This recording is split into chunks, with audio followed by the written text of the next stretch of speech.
Hi friends, welcome to our video YouTube channel. So today we are starting a new video. ಏನಪ್ಪ ಅಂದರೆ ಈ ವಿಡಿಯೋದಲ್ಲಿ ನಾವು ಅಕ್ಕಿ ಹಪ್ಪಳ ಅಥವಾ ನಾವು ಹೊಯ್ ಹಪ್ಪಳನ ಯಾವ ಥರ ಮನೇಲೇ ಮಾಡೋದು ಅಂತ ಶಾರ್ಟ್ ಆ್ಯಂಡ್ ಸ್ವೀಟಾಗಿ ತೋರಿಸ್ಕೊಡ್ತೀನಿ. So let's start the video. ಮೊದಲಿಗೆ ನಾವು ಅಕ್ಕಿ ಹಪ್ಪಳ ಮಾಡೋಕ್ಕೆ ಫ್ರೆಂಡ್ಸ್ ಇಲ್ಲಿ ನಾವು ಅಕ್ಕಿನ ಸೋಕ್ ಮಾಡಬೇಕು. ಏನಂದರೆ ನಾವು ಯೂಶ್ವಲಿ ಒಂದು ಅರೌಂಡ್ 20 to 24 hours ಅಕ್ಕಿನ ನೆನೆ ಇಡ್ತೀವಿ. ಹೆಂಗೆ ಅಂದರೆ ನೀವು ನಾಳೆ ಬೆಳಗ್ಗೆ ಅಕ್ಕಿ ಹಪ್ಪಳ ಒಯ್ತಾ ಇದ್ದೀರ ಅಂದರೆ ರುಬ್ಬಿ ಮಾಡ್ತೀರ ಅಂದರೆ ಇವತ್ತು ಬೆಳಗ್ಗೆನೇ ಅದನ್ನು ನೆನೆ ಇಟ್ಟು ನಾಳೆ ಬೆಳಗ್ಗೆ ಅದನ್ನು ಡೈರೆಕ್ಟ್ ರುಬ್ಬಿ ಹಂಗೆ ಹಪ್ಪಳನ ಒಯ್ಬೋದು ಫ್ರೆಂಡ್ಸ್. ಅಕ್ಕಿ ಹಪ್ಪಳ ಮಾಡಲು ಬೇಕಾಗುವ ಸಾಮಗ್ರಿಗಳು ಬೆಳ್ಳುಳ್ಳಿ, ಜೀರಿಗೆ, ಕೊತ್ತಂಬರಿ, ಕಾಳುಮೆಣಸು, ಲವಂಗ, ಏಲಕ್ಕಿ, ಒಂದು ಸಣ್ಣ ಒಂದು ಈರುಳ್ಳಿ, ಶುಂಠಿ, ಕರಿಬೇವಿನ ಸೊಪ್ಪು, ಹಾಗೆ ಉಪ್ಪು ಮತ್ತು ಖಾರ ಪುಡಿ. ಈ ಎಲ್ಲ ಸಾಮಗ್ರಿಗಳನ್ನು ನಿಮ್ಮ ರುಚಿಗೆ ತಕ್ಕಷ್ಟು ಎಷ್ಟು ಪ್ರಮಾಣ ಬೇಕೋ ಅಷ್ಟು ಯೂಸ್ ಮಾಡಬೇಕು.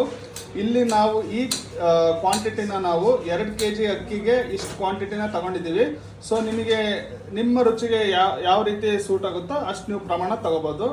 ಒಂದೇನಪ್ಪ ಅಂದರೆ ಈ ಅಕ್ಕಿ ಹಪ್ಪಳ ಮಾಡೋದಕ್ಕೆ ನೀವು ಲಾಂಗ್ ಟರ್ಮ್ ಇಡೋದ್ರಿಂದ ಲೈಕ್ 1 ವರ್ಷ ತನಕ ಇಡೋದಕ್ಕೋಸ್ಕರ ನೀವು ಇದಕ್ಕೆ ಕೊತ್ತಂಬರಿ ಸೊಪ್ಪನ್ನು ಯೂಸ್ ಮಾಡಬಾರ್ದು. ಬೆಟರ್ ಯೂಸ್ ಕೊತ್ತಂಬರಿ ಕಾಳು. ನಂತರ ನಾವು ಅಕ್ಕಿನ ಈ ಥರ ಟೆಕ್ಸ್ಚರ್ ಬರೋ ಥರ ರುಬ್ಕೋಬೇಕು. ಯೂಶಲಿ ನಾವು ಮಿಕ್ಸಿಲಾರೆ ರುಬ್ಬೋದು, ಇಲ್ಲ ನಿಮ್ಮ ಮನೇಲಿ ಒಂದು ಸಣ್ಣ ಗ್ರೈಂಡರ್ ಇದ್ದರೆ ಅದನ್ನು ಕೂಡ ರುಬ್ಬಕ್ಕೆ ಯೂಸ್ ಮಾಡ್ಬೋದು. ಸೊ ಅದೊಂಥರ ಈ ಥರ ಒಂದು ಮಿನಿ ಲೈಕ್ ಸೆಮಿ ಗ್ರೇವಿ ಒಂದು ಟೆಕ್ಸ್ಚರ್ ಬರೋ ಥರ ರುಬ್ಬಬೇಕು. ಈ ವಿಡಿಯೋಲಿ ತೋರಿಸಿದ ಇಂಗ್ರೀಡಿಯೆಂಟ್ನೆಲ್ಲ ರುಬ್ಕೊಂಡಾದ್ಮೇಲೆ ಬ್ಯಾಟರ್ ಈ ರೀತಿ ಒಂದು ಕನ್ಸಿಸ್ಟೆನ್ಸಿಲಿ ಬರುತ್ತೆ. ಅದನ್ನು ಆಮೇಲೆ ಒಂದು ಪ್ಲೇಟಿಗೆ ಹಾಕೊಂಡು ಅದನ್ನು ಫುಲ್ ಪ್ಲೇಟ್ಗೆ ಈ ಥರ ಸ್ಪ್ರೆಡ್ ಮಾಡಿ, ಓಕೆ, ಸೊ ದಟ್ ಹಪ್ಪಳ ನಿಮಗೆ ತಿಕ್ ಬರಲ್ಲ, ಜಾಸ್ತಿ ತೆಳುವಾಗಿ ಸೂಪರಾಗಿ ಬರುತ್ತೆ. ಒಂದು ಪ್ಲೇಟಿಗೆ ಸ್ಪ್ರೆಡ್ ಮಾಡಿದ್ಮೇಲೆ ಹಿಂಗೆ ಒಂದು ಪಾತ್ರೆಯಲ್ಲಿ ನೀರನ್ನು ಕುದಿಯೋಕೆ ಇಟ್ಟಿರ್ತೀವಿ.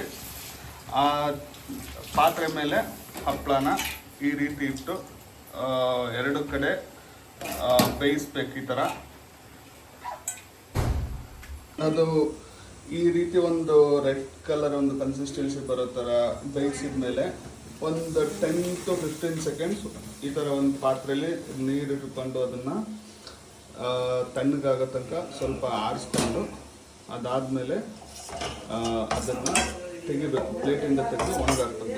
ಬಿಸಿದೇ ತೆಗಿಯೋಕೆ ಹೋದರೆ ಅದು ಪ್ಲೇಟಿಗೆ ಹತ್ಕೊಳ್ಳುತ್ತೆ, ಇಲ್ಲ ಸ್ಟಿಕ್ಕಿ ಆಗಿರುತ್ತೆ ಅದು. ಅದಕ್ಕೋಸ್ಕರ ಒಂದು 15 to 20 seconds ಈ ಥರ ನೀರಲ್ಲಿ ಆರಿಸ್ಕೋಬೇಕು.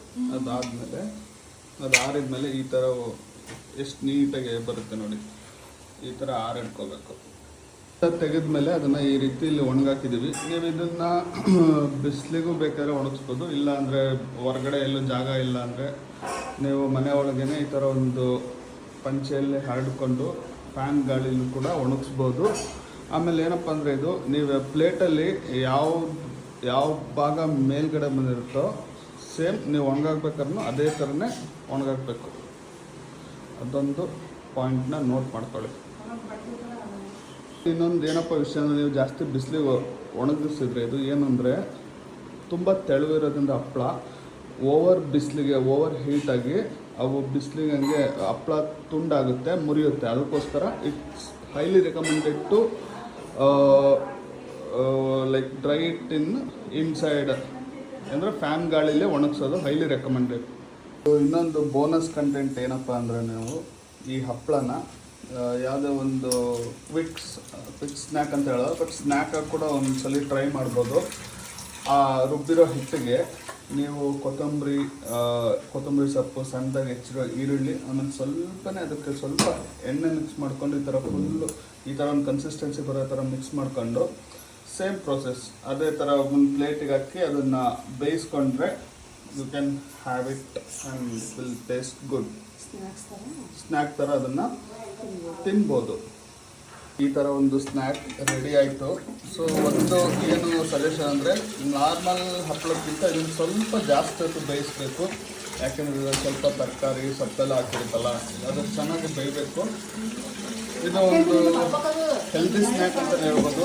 No process food, home made Malenadu style ಹೊಯ್ ಹಪ್ಪಳ ರೆಡಿ ಯು ಟು ಹ್ಯಾವ್. ಇದನ್ನು ಅಂದರೆ ಫ್ಯಾನ್ ಗಾಳಿಯಲ್ಲಿ ಅಥವಾ ಒಂದು ಲೈಟ್ ಬಿಸಿಲಲ್ಲಿ ಅರೌಂಡ್ ಸ್ವಲ್ಪ ಈ ಥರ ಒಂದು ಕ್ರಿಸ್ಪ್ ನೇಚರ್ ಬರೋ ಥರ ಕಂಪ್ಲೀಟ್ ಡ್ರೈ ಮಾಡಿ store it in a dry container for about like you can store it up to ಒಂದು 1 ರಿಂದ 2 ವರ್ಷದ ತನಕ ಸ್ಟೋರ್ ಮಾಡ್ಬೋದು. ನೀಟಾಗಿ ಒಣಗಿಸಿ, ಜಾಸ್ತಿ ಬಿಸಿಲಲ್ಲಿ ಒಣಗಿಸಿದ್ರೆ ಏನಾಗುತ್ತಪ್ಪ ಅಂದರೆ ಈ ಮಧ್ಯೆ ಹಪ್ಪಳ ಹಿಂಗೆ ಬಿರಿ ಬಂದಿದೆಯಲ್ಲ ಆ ಥರ ಬಿರಿ ಬರುತ್ತೆ. ಅದಕ್ಕೆ ಜಾಸ್ತಿ ಉರಿ ಬಿಸಿಲಲ್ಲಿ ಒಣಗ್ಸೋಕೆ ಡ್ರೈ ಮಾಡಬೇಡಿ.